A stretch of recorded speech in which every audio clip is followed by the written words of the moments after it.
নমস্কার বন্ধুরা, আজকে আমি ইলিশ মাছের মাথা দিয়ে চাল কুমড়ো করবো। প্রথমে তেল গরম করে ইলিশ মাছের মাথাটাকে ভেজে নিই। ইলিশ মাছের মাথা, চাল কুমড়ো আর আলু বেগুন দিয়ে ইলিশ মাছ করবো। এদিকে ভাত বসিয়েছি, শাক হয়ে গেছে। তেল গরম হয়ে গেছে, মাছগুলো ছেড়ে দেবো। মাছগুলো লাল লাল করে ভেজে নিয়ে তারপরে আবার মাছ ভেজে উঠিয়ে নিয়েছি। আর ওই তেলে জিরে, শুকনো লঙ্কা, তেজপাতা, ফোড়ন দিয়ে চাল কুমড়োটা দিয়ে দিই। চাল কুমড়ো দিয়ে লবণ, হলুদ আর একটু কাঁচা পাকা লঙ্কা দিয়ে নেড়ে দেবো। দিয়ে ঢাকা দিয়ে সেদ্ধ করতেছি। সেদ্ধ হোক,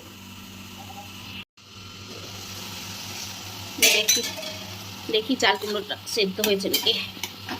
সেদ্ধ হয়ে এসছে, আরেকটু হবে, তো ঢাকা দিয়ে রেখে দিই। এদিকে ভাতও হয়ে এসছে, ভাতটা একটু নরম করে নামাতে হয়, আমার দাদু খায়। এবার মাছের মাথাটা দিয়ে নেব, সবগুলো মাথায় দিয়ে নেব।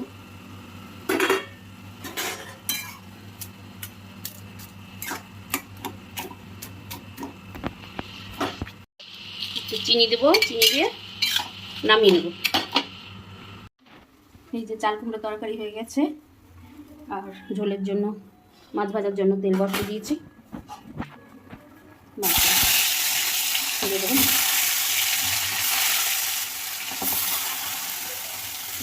আমরা চাটনি হচ্ছে, আমরা চাটনি হয়ে গেছে। এই যে ঝোলের মাছ ভাজা হয়ে গেছে। আমার দাদুর জন্য একটা রুইয়ের পেটিও ভেজেছি। এবার ঝোল বসাবো। কালো জিরে আর কাঁচা লঙ্কা ফোড়ন দিয়ে দেবো। দিয়ে বেগুন, আলু বেগুন দিয়ে দেবো।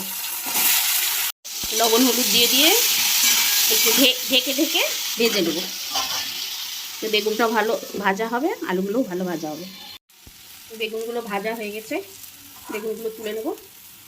দিয়ে আলুগুলো আরেকটু ভেজে জল দিয়ে দেবো সেদ্ধ হতে।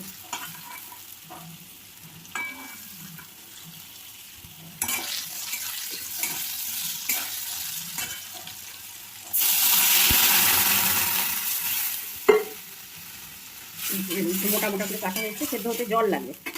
জল দিয়ে ঢাকা দিয়ে দেবো, সেদ্ধ হোক।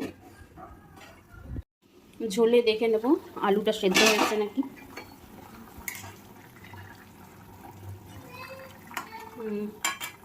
আলু সেদ্ধ হয়ে গেছে। একটু চিনি দেব, চিনি দিয়ে মাছ আর বেগুনটা একসাথে দিয়ে ফুটিয়ে একটু ভালো করে ফুটাবো।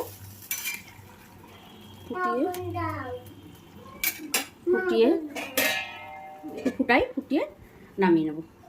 আর এই যে আমার নাতি সবসময় অবন খাবো, নাতি চিনি খাবো। এই যে আবার ঝোল হয়ে গেছে, নামিয়ে নেব। আমাদের দুপুরের রান্না হয়ে গেছে। এই যে